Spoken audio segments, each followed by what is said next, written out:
Don't come to the wedding. You and your kids just make things difficult. My own mother sent me that text at 11:47 p.m. after I'd spent $6,000 I didn't have, after I'd worked myself to exhaustion planning every detail of her perfect day, after 3 years of being the family ATM while raising twins alone. But here's what she didn't know.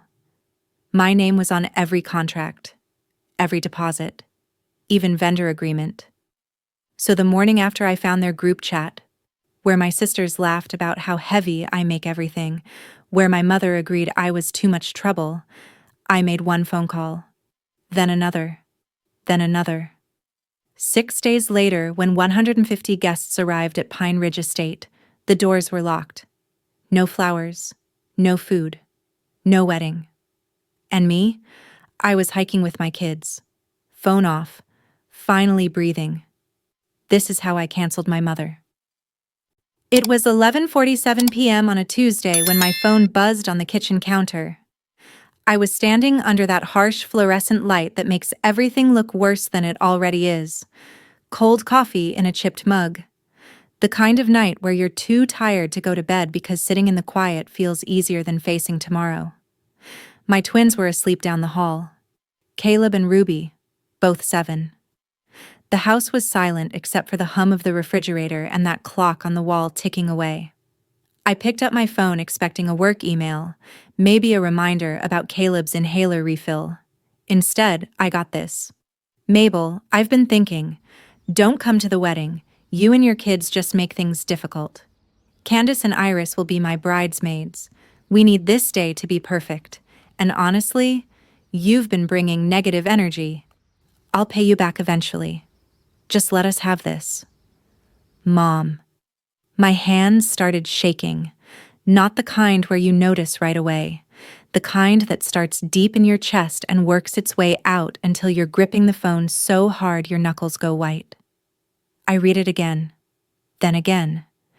You and your kids just make things difficult. 9 words that summed up 37 years of my life.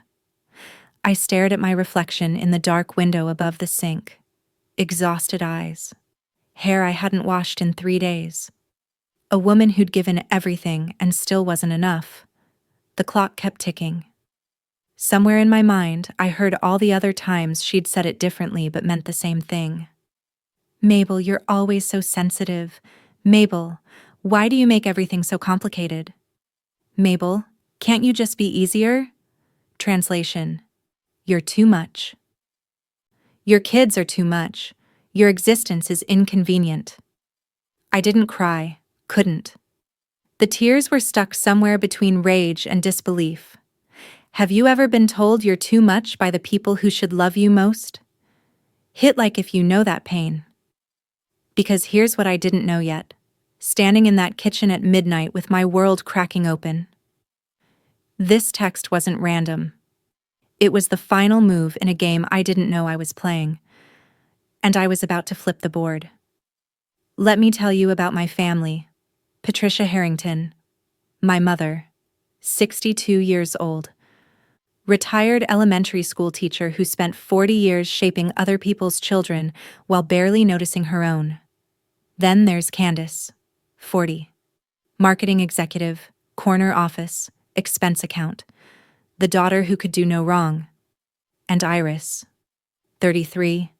Yoga instructor. Free spirit. The baby who never had to grow up.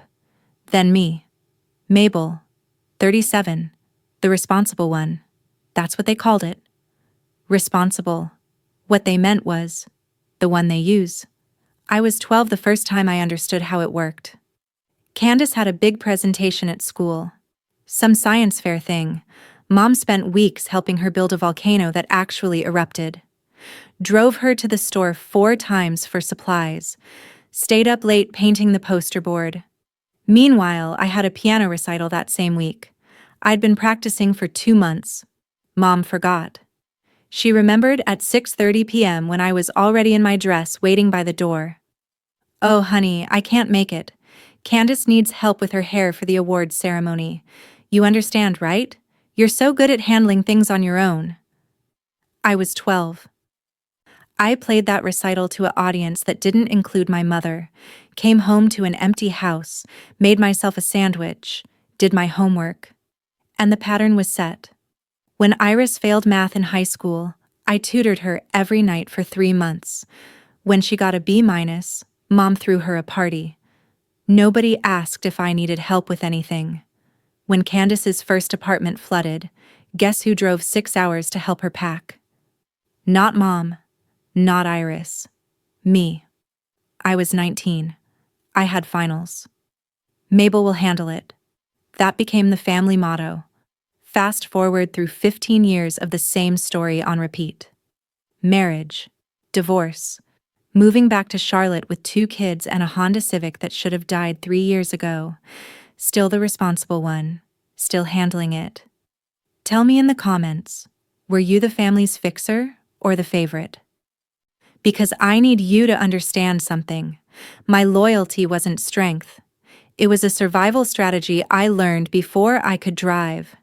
If I just kept giving, kept fixing, kept showing up, maybe she'd finally see me. Maybe she'd love me the way she loved them. I thought if I just kept giving, she'd finally see me. I was wrong. The divorce was finalized 3 years ago on a Thursday in March. By Friday, my phone was already ringing. Year 1 started small. That's how it always starts, right? Mom needed a cosign on a new lease. Her credit wasn't great. Just this once. I signed. Iris's car broke down. Transmission. $1,800. She was between jobs, between boyfriends, between everything. I paid. Her phone bill. Just this month, Mabel, I'm waiting on a yoga certification payment. That month turned into 6 months. Turned into me paying $120 monthly for a phone plan I didn't use. Year 2 got heavier. Mom needed dental work, root canal, crown. $8,700 total. Insurance covered $7,000. She called me crying about the remaining $1,800. I sat at my kitchen table staring at my emergency fund, the one I'd been building since the divorce, $3,200. Supposed to be for the twins, for emergencies, real ones. I transferred $1,800 on a Tuesday afternoon. My boss asked me the next week why I'd picked up every available overtime shift. I didn't tell her I was choosing between my kids' asthma inhaler refills and my mother's crown. Candace needed her storage unit fees paid. $450. Small amount, right? Except she made 6 figures and I was working doubles at a warehouse to keep my lights on. Then Iris asked for school supplies. Not for her. For her boyfriend's kids. Kids I'd never met. A boyfriend she'd dump 3 weeks later. I bought the supplies. My 2012 Honda Civic hit 180,000 miles that year. Check engine light came on in November. Still on today. Can't afford to fix it. Ruby asked me last spring why we couldn't go to the movies like Aunt Iris does. Iris, who I'd been supporting, who posted Instagram stories from brunch spots I couldn't afford to think about. I told Ruby we'd go next month. We didn't. Drop a heart emoji if you've ever sacrificed your peace for someone who never said thank you. Year 3 started with a phone call. Mom's voice, higher than usual, excited. Mabel, I have news. Gerald proposed. We're getting married next fall.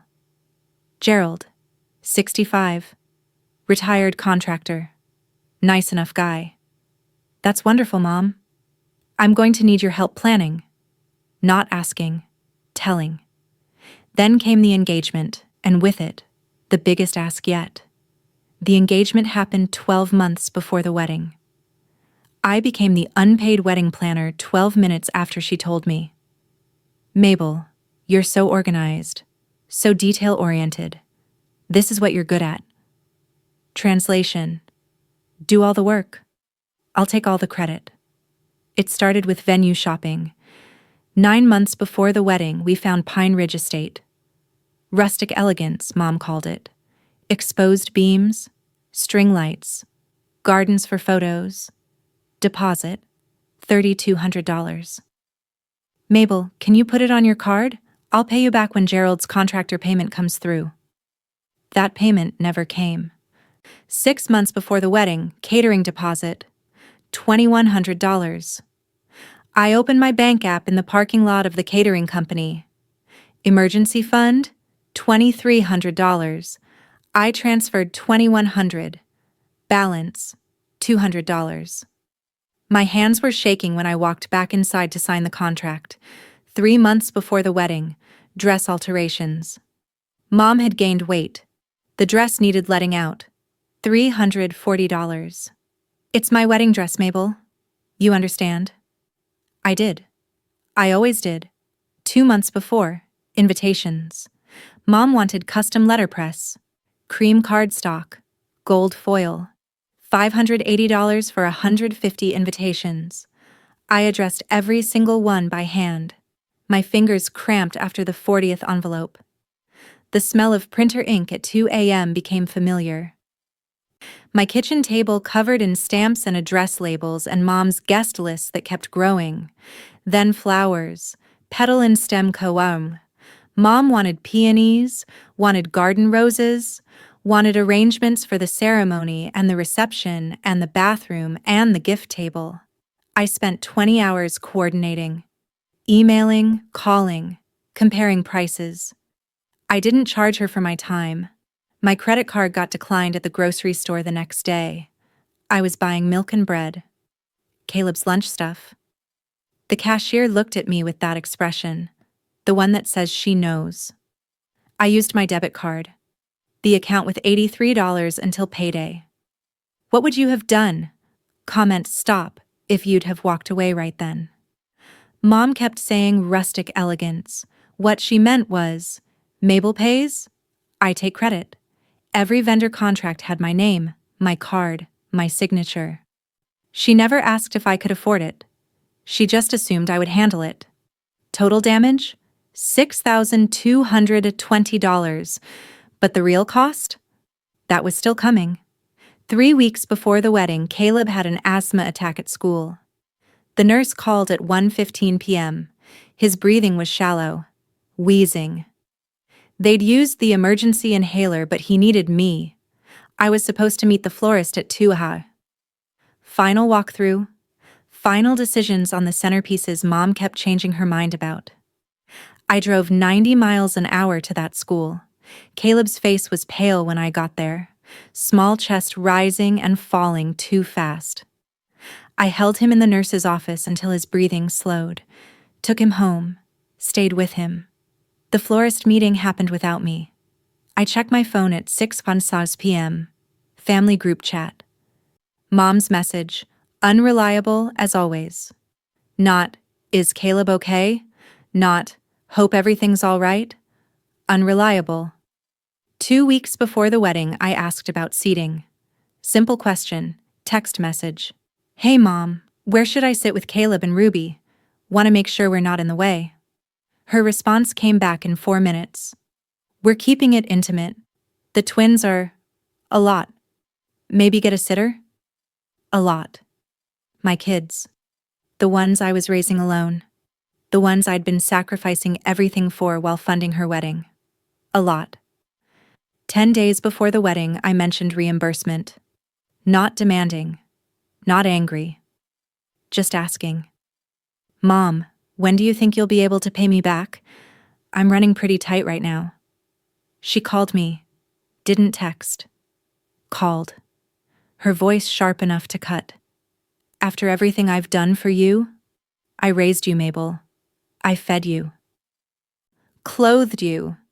Put a roof over your head for 18 years. This is the least you could do. The least. How dare you throw money in my face during the happiest time of my life? I sat there listening to her yell about sacrifice, about gratitude, about daughterly duty. If your parent ever weaponized I raised you, this next part is for you. 7 days before the wedding, my phone buzzed at 11:47 p.m., the text that started this whole thing. Mabel, I've been thinking. Don't come to the wedding. You and your kids just make things difficult. Candace and Iris will be my bridesmaids. We need this day to be perfect, and honestly, you've been bringing negative energy. I'll pay you back eventually. Just let us have this. I read it once, twice, 10 times. Something in my chest went quiet. Not breaking, hardening. The frantic energy I'd been carrying for 3 years just stopped. I didn't sleep that night. But the next morning, I made a discovery that sealed their fate. Morning came gray and cold. I woke up at 6 a.m. after maybe an hour of sleep, eyes burning, mind clear. I checked my phone out of habit. The family group chat had notifications. 3 new messages. They forgot to remove me. Iris posted at 7:23 a.m. So glad it's just going to be us. Mabel always makes everything so heavy. Candace, 7:31 a.m. Honestly, her kids are sweet, but they're a handful. Better this way. Mom, 7:45 a.m. I knew you two would understand. This is my day. I sat at my kitchen table reading those messages, waiting for someone to say something. Anything. That's harsh. Maybe we should talk to her. Mom, that's your daughter. Nothing. Just agreement. Just relief that I wouldn't be there. The coffee maker beeped. I didn't move. 20 minutes passed. I just stared at that screen. Have you ever watched people talk about you like you weren't human? Tell me your story below, because that's what it felt like. Reading those words, seeing how easily they wrote me off. Not a daughter, not a sister, a problem they'd solved. Something clicked in my head. Not rage, not hurt, clarity. I wasn't a daughter. I was a resource, and resources get discarded when they stop producing. 3 years of bleeding myself dry, $6,000 I didn't have, overtime shifts and missed moments with my kids, credit card debt and declined transactions at the grocery store. For people who thought I was heavy, for people who thought my children were a handful, for a mother who thought her wedding was worth more than my presence. I closed the group chat, opened my laptop, pulled up my email, found the venue contract from 9 months ago, Pine Ridge Estate, rustic elegance, string lights and gardens. Contract holder, Mabel Harrington. Credit card on file, Mabel Harrington. Point of contact, Mabel Harrington. I looked at the catering agreement. Same name. Florist contract, same name. Every single vendor, every deposit, every invoice, my name, my card, my signature. They'd used me for everything, and now they thought they could throw me away. I sat there for 5 minutes, just breathing. Then I opened a new email. Subject line, cancellation request. I didn't cry. I didn't call them. I did something else entirely.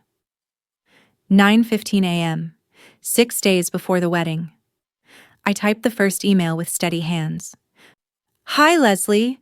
Due to unforeseen family circumstances, I need to cancel the Harrington-Brennan wedding scheduled for the 18th. I understand the deposit is non-refundable, but I'm requesting immediate cancellation. Thank you, Mabel Harrington. Click. Send. I watched the email disappear from my outbox. My breathing slowed for the first time in months. Next, the caterer. Hello, this is Mabel Harrington. I need to cancel the catering order for the Harrington-Brennan wedding on the 18th. Please confirm cancellation at your earliest convenience. Click. Send. Then Petal and Stem Co. Hi, I need to cancel the floral arrangements for the Harrington-Brennan wedding. All orders. Please send confirmation. Thank you. Click. Send. No yelling. No drama. No explanation. Just clean, simple cancellations. I went through every vendor on my spreadsheet. The one I'd made at 2 a.m. 3 months ago. The one with phone numbers and contact names and deposit amounts. DJ, canceled. Photographer, canceled. Rentals for chairs and tables, canceled. 90 minutes. That's all it took. By 10:45 a.m., my inbox started filling with responses. Cancellation processed.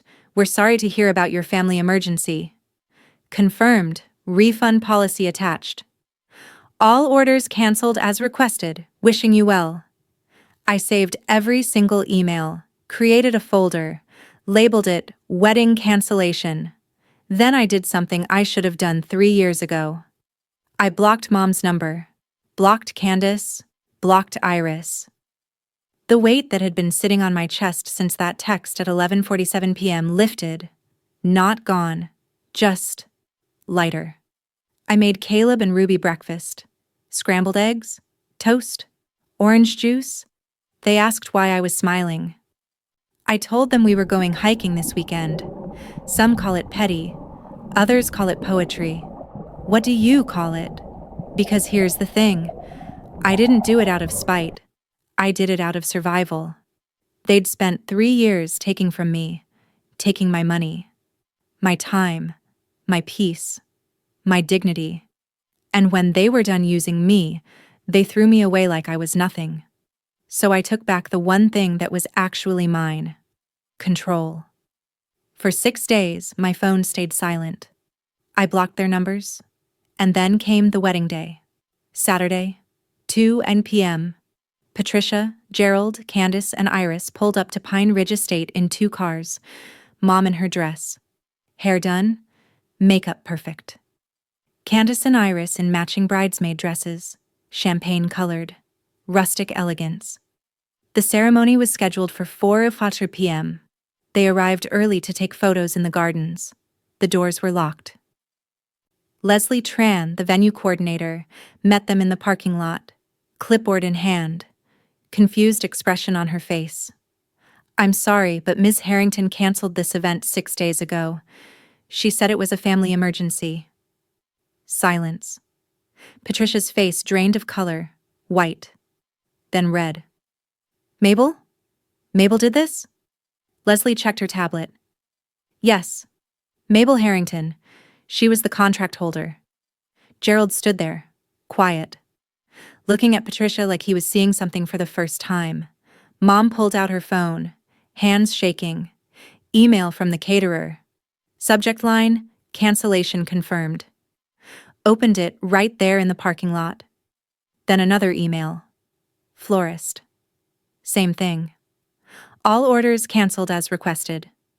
Guests started arriving at 3:30 p.m., cars pulling in, people in dresses and suits, confusion spreading like wildfire. "Are we at the right place? The doors are locked. What's going on?" Patricia tried calling me. Once, twice, 5 times, 14 times total. Every call went straight to voicemail. Candace tried texting. "Mabel, what did you do?" Iris called crying. "Please tell me this is a mistake." Nothing. Radio silence. People started asking questions. Wait, why was the venue in Mabel's name? Who's Mabel? The daughter who wasn't invited. Whispers. Heads turning. Eyes on Patricia. Was this revenge or justice? Drop your vote below. While chaos exploded at Pine Ridge Estate, I was 12 miles away at Crowder's Mountain State Park. Caleb and Ruby were running ahead on the trail, laughing, pointing at a bird, arguing about who could climb higher. My phone was off, in my backpack. Next to sandwiches and water bottles and the kind of peace I hadn't felt in years. The sun was warm, the air was clean. Freedom tastes like trail mix and your kids' laughter. By sunset, everyone at that venue knew the truth. The daughter who paid for everything, the daughter who wasn't invited, the daughter who walked away. And Patricia? She tried to bury it. Monday morning, 2 days after the wedding that never happened. My phone had 17 voicemails. I listened to 2. Candace first, voice tight, fake concern. "Mabel, we didn't mean it like that. You're being so dramatic. This is Mom's life, her happiness. Call us back so we can fix this. Fix this." Like I was the problem. Iris next, crying, or pretending to. "I don't understand why you're doing this. We're family. family forgives. Please just call Mom back. I deleted the rest without listening. 1 week later, Gerald called. I almost didn't answer, but something made me pick up. Mabel. His voice was quiet, tired. I'm sorry. For all of it. Patricia won't admit she was wrong. Won't even talk about what happened. I asked her to call you, to apologize. She refuses. He paused. I heard him breathe. I didn't know. About the money. About how she treated you. I'm sorry I didn't see it. We talked for 11 minutes. He sounded broken, like he'd married someone and met a stranger. 2 weeks later, the phone calls started. Aunt Linda, second cousin Robert, Mom's church friend Diane, all saying the same thing. Patricia's devastated. Can't you just talk to her? Be the bigger person? I told them the truth. All of it. The $6,000. The text. The group chat. 3 years of being used. They stopped calling. 1 month after the wedding, I blocked Mom's number permanently. Set Candace and Iris to restricted contact. They could leave messages. I didn't have to see them. The community whispers started around week 3. Did you hear what Patricia did to her own daughter? Made her pay for the wedding, then uninvited her? And the grandkids. Can you imagine? I didn't feed the gossip. Didn't post about it. Didn't explain to strangers at the grocery store. I just lived. 6 weeks later, I walked into a therapist's office for the first time. Small room, soft lighting. A woman named Dr. Helen who didn't look at me with pity. First session, 43 minutes in. She said something that changed everything. You don't owe anyone access to your peace. I sat with that. Let it sink in. If you've ever had to cut off family to find peace, you're not alone. Tell me where you're watching from. 3 months after the wedding that never was, one final letter arrived. The envelope was in my mailbox on a Tuesday. Handwritten. Patricia's looping cursive. No return address. I opened it standing in my kitchen. Mabel, you ruined the happiest day of my life. I gave you everything. Raised you. Loved you. And you destroyed my wedding out of spite. I'll never forgive you. You're dead to me. Don't contact me again. Mom. I read it once. Folded it, tore it in half, then quarters, then smaller. Threw it in the trash without hesitation. No tears, no anger. Nothing. Just relief. Present day.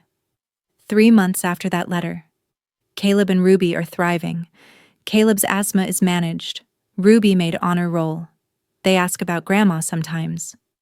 I tell them the truth in ways they can understand. Sometimes people aren't healthy for us, even family. I got promoted last month. Operations supervisor. More money. Better hours. Actual benefits. We moved into a new apartment. 2 bedrooms. Small, but ours. The kind of place where nobody takes without asking. Where peace is the default setting. My savings account is rebuilding. Slowly.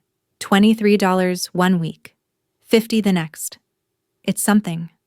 Last week, I ran into Gerald at a coffee shop. He was alone. Looked older. Tired. Mabel. Gerald. I'm sorry for everything. I should have stood up for you. I nodded. I appreciate that. Patricia and we're separating. Turns out you weren't the only person she treated like that. I didn't feel satisfaction. Didn't feel vindication. Just sad. For him. For the time wasted. I hope you find peace, I told him. He smiled. Small. Genuine. You too. We parted ways. No drama. No lingering resentment. Just 2 people moving forward. Walking away wasn't revenge. It was survival. And peace doesn't come from fixing what's broken. It comes from accepting it's broken and choosing yourself anyway. Some people will never see your worth. And that's okay. Because the moment you stop trying to prove it, you become free. If this story hit close to home, let me know below. Have you ever had to choose yourself over family? Share your story. Subscribe to Revenge with Nick if you believe peace is the ultimate revenge. Last Saturday, I took Caleb and Ruby to the park. Sunset, golden light. They raced to the swings, laughing, free. I sat on a bench watching them, smiling, not looking back. Endings aren't always happy. But sometimes there's something better. They're honest. And in that honesty, you find freedom.